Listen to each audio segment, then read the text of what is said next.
At Oxford University, Nancy Pelosi seemed to have a little meltdown. There was a debate about populism and what it means. And also, of course, just so you all know, so you don't rage out the screen too much, the left, because unfortunately, progressives and larger progressive movements decided to get themselves connected to the Democratic Party, we are unfortunately stained with being associated with the liberals and the Democrats. So the opponent that's making Nancy melt down is also accusing the left of many things. However, it is interesting to see how Nancy is composing herself and how she interrupts an individual named Winston Marshall here at Oxford. So let's enjoy this video and check it out so all of you can see firsthand overall how immature Nancy Pelosi is. And dare I say it, the future of populism and what it means. This election cycle is going to shake everything up. So let's enjoy this video and see how an old politician is also humbled. Populism is not a threat to democracy. Populism is democracy. I now look to Mr. Winston Marshall to close the case for the opposition.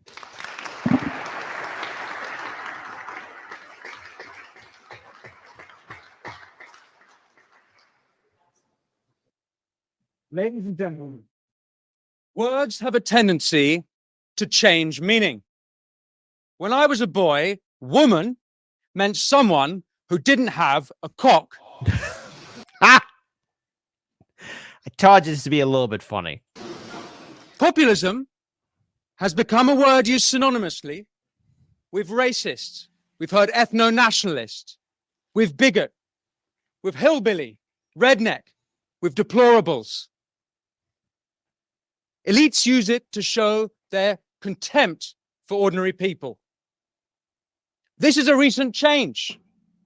Not long ago, Barack Obama, while still president at the North America's Leaders Summit in June 2016, he took umbrage with the notion that Trump be called a populist. How could Trump be called a populist? He doesn't care about working people. If anything, Obama argued he was the populist. If anything, Obama argued Bernie was the populist. It was Bernie who'd spent 5 decades fighting for working people. But Trump. Something curious happens. If you watch Obama's speeches after that point, more and more recently, he uses the word populist interchangeably with strongman, with authoritarian. The word changes meaning. It becomes a negative, a pejorative, a slur. Now, I've gotten this pushback from a few people saying, well, gee, kid, you seem to talk highly about Donald Trump. No, I don't. I will acknowledge that he's kept his political movement together. He's been able to keep his name relevant. And just so you all know, again, in 2012, he was considering running for the office of president. He didn't do it, but he did put his name in the paper. And then in 2016 was the encouragement of, well, 2015 to be more precise. Sorry about that. But during that election cycle for 2016, he was encouraged by Bill and Hillary Clinton to run. Trump was able to maintain his populist agenda. And yes, I use the word populist because he has a strong voting base. Last election cycle in 2020, he had 50 million plus, 54 million plus voters. That is a lot of support. And since then, we have saw, especially during this election cycle, during the Republican primary, majority of voters went to Trump. Now, obviously, our term of populism can vary from different point of view or no matter where you stand across the political spectrum. But yes, and in this day and age, you have to be a populist to have relevance. To me, populism is not a dirty word. Since the 2008 crash, and specifically the trillion-dollar Wall Street bailout, we are in the populist age. And for good reason. The elites have failed. Let me address some common fallacies, some of which have been made tonight. If the motion was that demagoguery was a threat to democracy, I would be on that side of the House. If the motion was that political violence was a threat to democracy, I'd be on that side of the House. January 6th has been mentioned. A dark day for America indeed.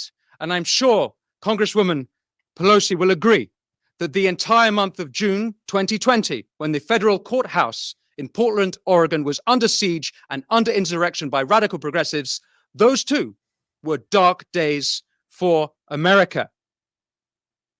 Yes? Now, when someone's trying to make their final conclusion, usually the opposition shouldn't interrupt. But here's Nancy Pelosi talking about the significance of January 6th. Now, I have made it clear how I feel about January 6th. I think it was one big nothing burger. It was not Julius Caesar crossing the Rubicon. It was not the Boston Tea Party. There was nothing of great historic value that took place except a bunch of people went inside the Capitol building, which, by the way, in some cases, the police opened the door and said, all right, come on in, people. And they got a nice tour of the place. I interviewed the great shaman. Okay, and all the photos of him, was he raising hell, doing battle Viking cheers? No, he was walking around with his camera taking photos. Just taking photos. Police were following around, of course, but he wasn't saying, let's burn this MFer down. No, none of that nature happened. January 6th, to me, is nothing more than a distraction. It is a way for the establishment to intensify censorship, and we here at Heartlands Media have dealt with that, especially when we covered January 6th, as did so many of our other colleagues. But let's listen to Nancy. Nancy, take it away. Be ladylike. There is no equivalence of it. So that, yes. So you don't agree? And it's fine, you don't agree, that's fine. But it is not like what happened on January 6th, which was an insurrection incited by the President of the United States. So you don't agree? But you'll condemn those days. My point, though, is that all political movements are susceptible to violence and indeed insurrection.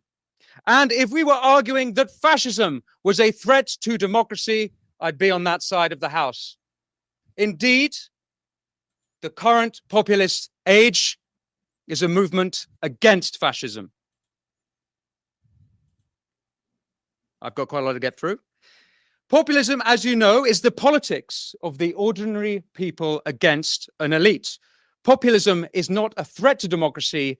Populism is democracy. And why else have universal suffrage if not to keep elites in check? Ladies and gentlemen, given the success of Trump, and more recently Javier Milei taking a chainsaw to the state behemoth of Argentina's bureaucratic monster, you'd be mistaken for thinking this was a right-wing populist age. But that would be ignoring Occupy Wall Street. That would be ignoring Jeremy Corbyn's for the many, not the few. That would be ignoring Bernie against the billionaires, RFK Jr. against Big Pharma, and more recently, George Galloway against his better judgment. Okay, they had to put the George Galloway thing. But look, hey, George Galloway really pissed off the British Prime Minister. So, okay. Obviously, he has his perspectives and biases. But notice what has been ignored. And I played this part of the video a few times over again. And I really began to ponder more about it. Because we here at Heartlands Media, as have our colleagues in independent media, such as Indie News or the Jimmy Dore Show or Due Dissidence or anybody else, you know, Bernie Sanders in 2016 and 2020, these were, and again, he turned out to be a nutless wonder, a cuck, a spineless, jag-off worm. But those movements were extremely popular. He was able to fill up stadiums of people. He was able to fill up and block the streets. Never forget in 2020, his New York City rally, where thousands upon thousands upon thousands of people showed up. That is a populist movement right there. That is a sign. It's not just right-wing. Everything's not right-wing, but it's been swept under, one, because Bernie Sanders gave his consent to, but also by corporate media because they want to focus on keeping people afraid. Now, Bernie Sanders, because of his inability to understand that he caught lightning in the bottle, was trying to sheep herd everyone back into the Democratic Party. And a lot of people have forgotten about that. And a lot of people have forgotten the significance of Occupy Wall Street. Occupy Wall Street was a united movement. And it is very fascinating to see how easily it got fractured, which is a problem amongst the progressive left. Now, all of them, including Galloway, recognize genuine concerns of ordinary people being otherwise ignored by the establishment. I'm actually rather surprised that our esteemed opposition, Congressman Pelosi, is on that side of the motion. I thought the left was supposed to be anti-elite. Now, here's where you're starting to start talking about the left. To my conservative friends, to my libertarian friends, hell, dare I say it to the few Trump supporters who watch this show, please stop connecting us to the Democratic Party, okay? Look, I'm not a Democrat, okay? To my everlasting shame, okay? Up until 2016, I did vote Democrat, and I am sorry, okay? 2016 was that eye-opening moment. But progressives, those on the left, those are independent, those of us who are politically homeless, the left, we are anti-establishment. We are against the establishment neoliberal system, okay? We are against it.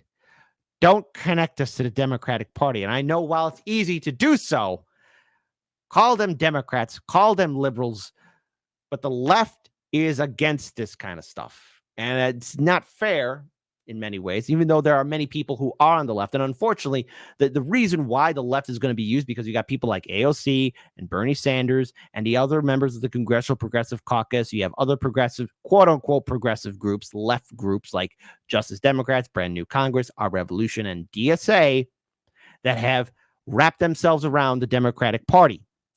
Okay. And that's how the left is intertwined with this. So this is how we're going to be connected to it. But I just want to say to the conservatives, to the libertarians, to the Trump supporters, we here at Heartlands Media, those of us on the left, stand against the establishment. Just don't connect us to the Democrats, okay? It's just like, come on. We don't want to be associated with those people. And yes, you heard me. We don't want to be associated with those people. I thought the left was supposed to be anti-establishment. Today, particularly in America, the globalist left have become the establishment. I suppose for the liberals, okay? Nothing fundamentally changed. Ms. Pelosi to have taken this side of the motion, she'd be arguing herself out of a job. But it's here in Britain where right and left populists united for the supreme act of democracy, Brexit. Polls have showed the number one reason people voted for Brexit was sovereignty, for more democracy. Thank you. What was the response of the Brussels elite? They did everything in their power to undermine the democratic will of the British people, and the Westminster elite were just as disgraceful. As we've heard, David Cameron called the voters fruitcakes, loonies, and closet racists. The Liberal Democrats did everything they could to overturn a democratic vote. Keir Starmer campaigned for a second referendum. Elites would have had us voting and voting and voting until we voted their way. Indeed, that's what happened in Ireland and in Denmark. Let's look at some of the other populist movements. The Hong Konger populist revolt is literally called the pro-democracy movement. The farmer revolts from Netherlands to Germany, France, Greece to Sri Lanka. Farmers are taking their tractors to the road to protest ESG policy that's floated down to us from those all-knowing, infallible elites of Davos. And again, a lot of these farmers, especially last year and going on to this year as well, a lot of these farmers have been standing up against the policies of many of these European elite politicians. That's right, folks. Surprise, surprise. The disease of neoliberalism is worldwide. Now, I like to think the United States, hey, our politicians are the world heavyweight champions, but we got a couple of people trying to come after our belt. But don't worry. We're light years ahead of them, but they're trying. And to which I have to say to many of those protesters out there, many of those farmers and workers who are standing up for their rights, remember, look at what happened to us here in the United States. Do you really want to be like us? Because if you stop protesting, if you stop standing up to these politicians, they'll take away all your rights. So you better be standing up and you better be fighting. The trucker movement in Canada became anti-elitist when petty tyrant Prime Minister Justin Trudeau, the son of Fidel. I mean, oops. Okay, that was petty. That was petty. I shouldn't have said that. But if you look at Fidel Castro and Justin Trudeau, they kind of look alike. And I'm just saying, there was a situation where maybe Trudeau's yeah, never mind. It's just a theory, a game theory. froze their bank accounts, not the behavior of a democratic head of state. The Gilets jaunes in France, ULEZ in London, working people protesting policy that hurt them. And how are they treated? They're called conspiracy theorists. They're called far right by the mayor as well. Ladies and gentlemen, populism is the voice of the voiceless.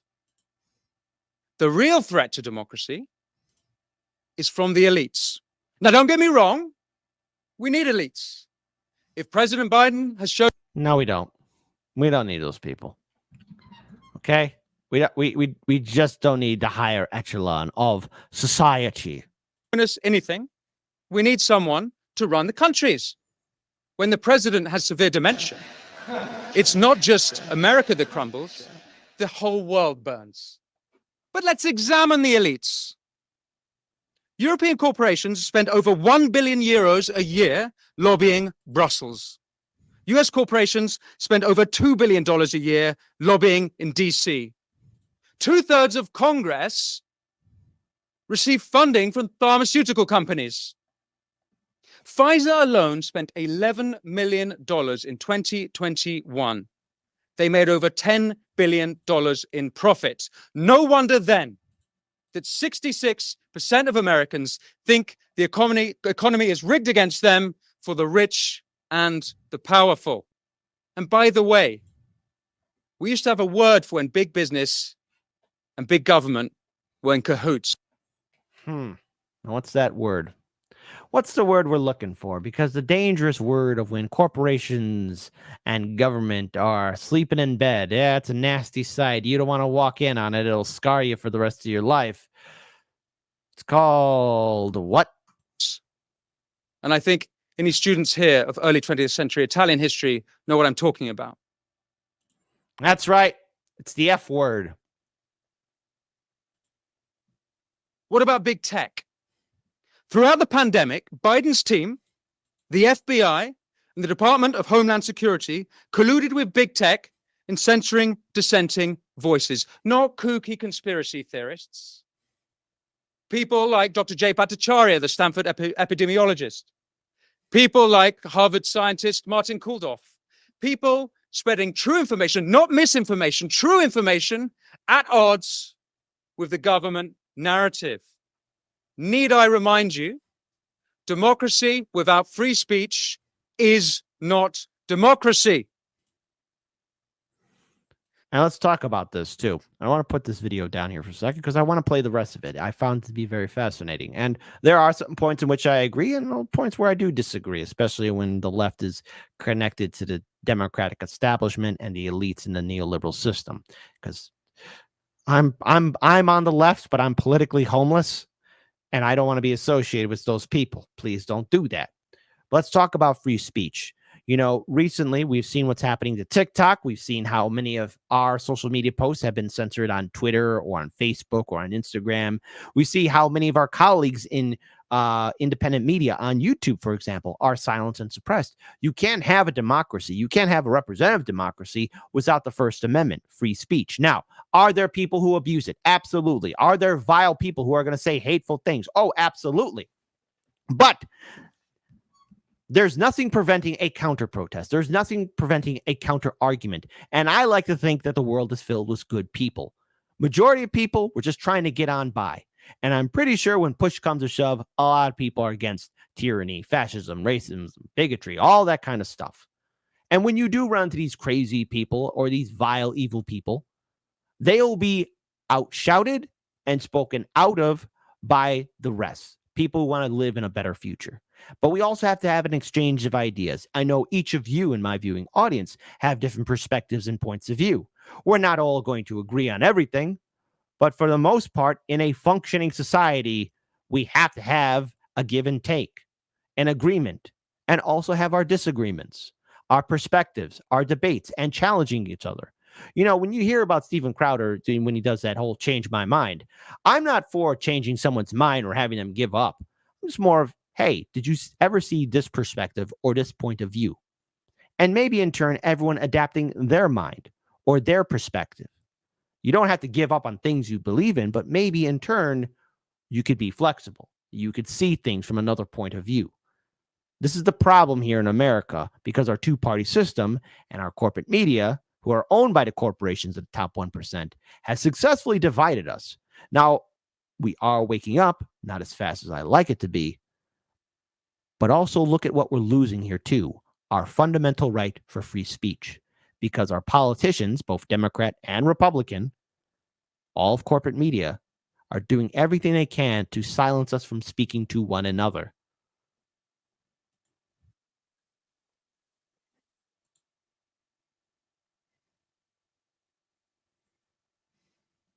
Before COVID, intelligence services colluded with big tech to have Trump suspended off Twitter.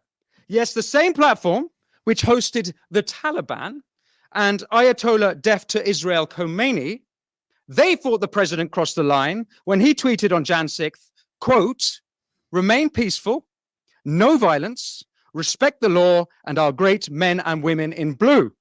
That's a quote. You may be thinking now that Trump is a populist. You are right. He didn't accept the 2020 elections, and he should have. So should Hillary in 2016, so should Brussels, and so should Westminster in 2016, and so too should Congresswoman Pelosi, instead of saying the 2016 election was, quote, hijacked. Old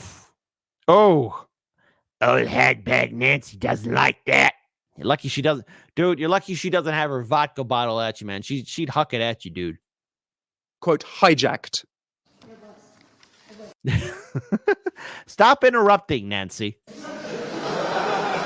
Thank you.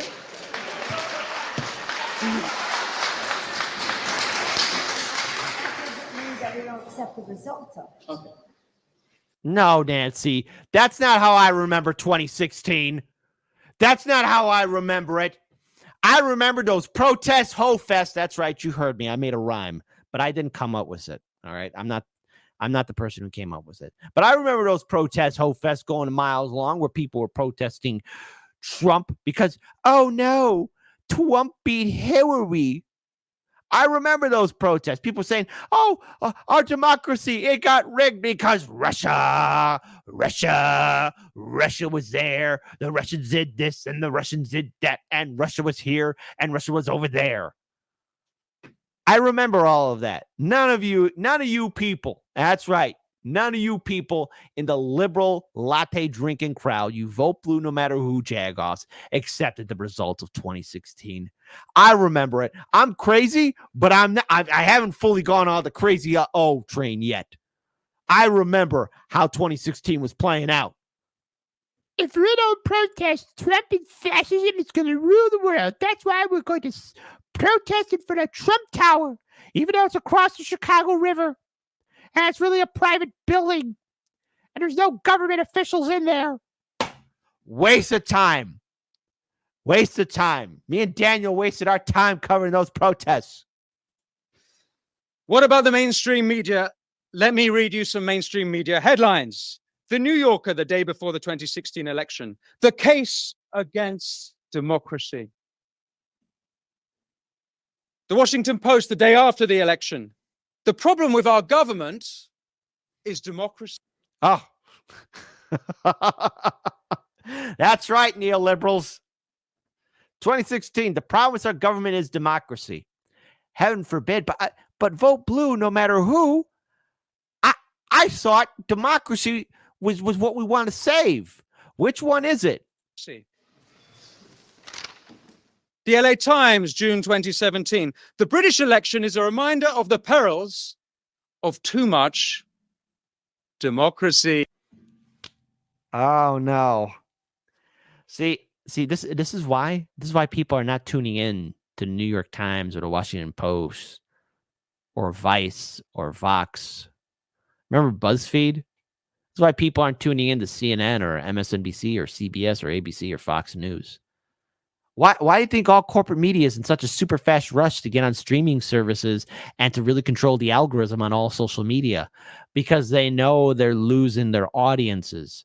And when you have the media, the great bastion, the fourth estate, to hold those powers and accountable, losing the views and coming up with titles such as "The Danger of Our Government is Too Much Democracy," or maybe democracy is not such a good thing. They're the ones promoting it. But what are they talking about? How evil and mean Donald Trump is and how he hurt their freaking feelings. Vox, June 2017. The two eminent political scientists say the problem with democracy is voters. New York Times, June 2017.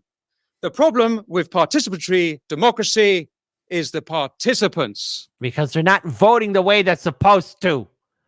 Shame on you. Shame on all of you. Mainstream media elites are part of a class who don't just disdain populism, they disdain the people. If the Democrats had put half their energy into delivering for the people, Trump wouldn't even have a chance in 2024. He shouldn't have a chance. You've had power for 4 years. From the fabricated Steele dossier. Let's listen to that again. Again, I said this on the show. The Democrats, here in theory, if the Democrats actually really did have follow through, if they actually really wanted to do some good, they would have, if Biden and the Democrats really wanted to follow through with so much, if they enacted some populist progressive policies, man, Trump wouldn't stand a chance. And in theory, Biden did have a window of opportunity to do that. Hillary in 2016, social Brussels and social action is a reminder of populism. They disdain the people. If the Democrats had put half their energy into delivering for the people, Trump wouldn't even have a chance in 2024. He shouldn't have a chance. You've had power for 4 years. From the fabricated Steele dossier to trying to take him off the ballot in both Maine and Colorado, the Democrats are the anti-Democrat party. All we need now is the Republicans to come out as the pro-monarchist party. And that'd be great. That would be great. Both parties, they don't give a damn. Ladies and gentlemen, populism is not a threat to democracy, but I'll tell you what is. It's elites ordering social media to censor political opponents. It's police shutting down dissenters, be it anti-monarchists in this country or gender-critical voices here, or last week in Brussels, the National Conservative movement. I'll tell you what is a threat to democracy. It's Brussels, DC, Westminster, the mainstream media, big tech, big pharma, corporate collusion, and the Davos cronies. The threat to democracy comes from those who write off ordinary people as deplorable. The threat to democracy comes from those who smear working people as racists.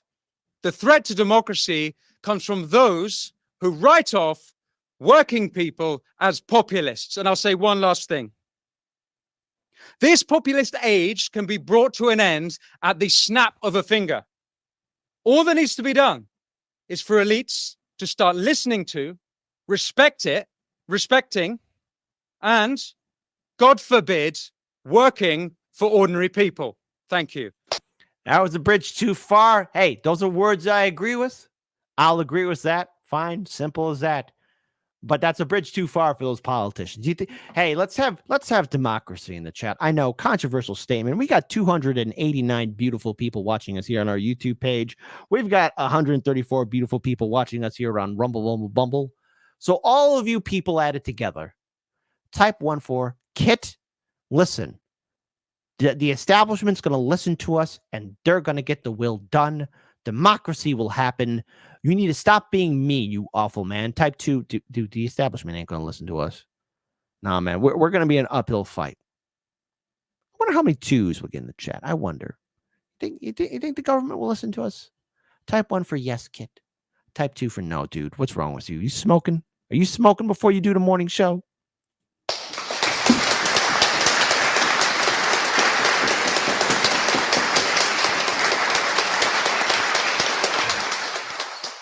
And folks, I will share the original link to this video in when I clip this show. When obviously this will be available for all of you to see. So I'll be more than happy to share with all of you the original link where I found it, so that way you can share it worldwide as well, as you should. But hey, don't forget to share this video as well and hit that like button.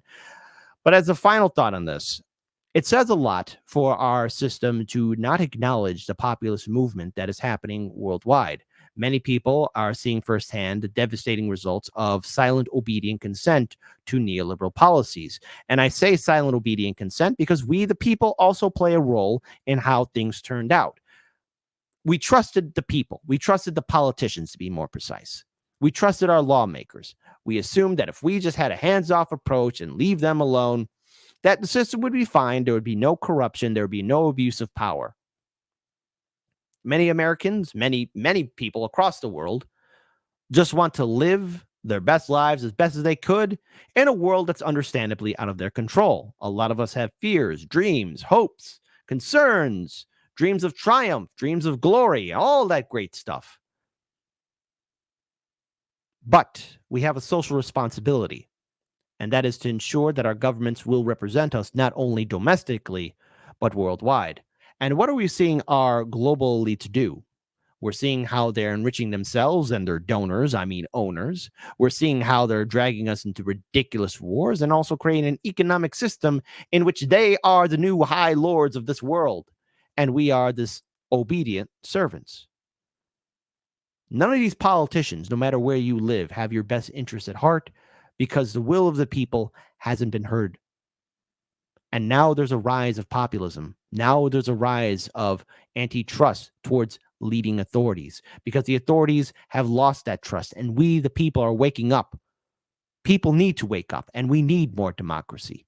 We need to start communicating with one another too, getting out of our safe spaces. All in all, video's on point. I have my criticism of it, especially when the left gets intertwined with Democratic politicians and sellout neoliberals and fake frauds like Bernie. But unfortunately, this is what the left is going to have to do, and we have a lot to rebuild ourselves, because a lot of us are politically homeless. But the one thing I think all of us, no matter where we stand politically, no matter what generation you're part of, we cannot give our consent to these politicians and assume that they have our best interests. Actions speak louder than words, and like abusive partners, they're trying to hide their past. They're trying to lie to us with sweet words. Don't fall for it. Break away from it. But boy, oh boy, Nancy must have been having a storm drink session after that. Oh, how dare you make fun of January 6th? Okay, that's a terrible Nancy Pelosi impression, but you know, that's probably her when she's really, really drunk. I really can't wait to see how the Democrats are going to respond to the progressives and independents that will be protesting them here in Chicago on August 19th through the 22nd. Hardlands Media will be covering that.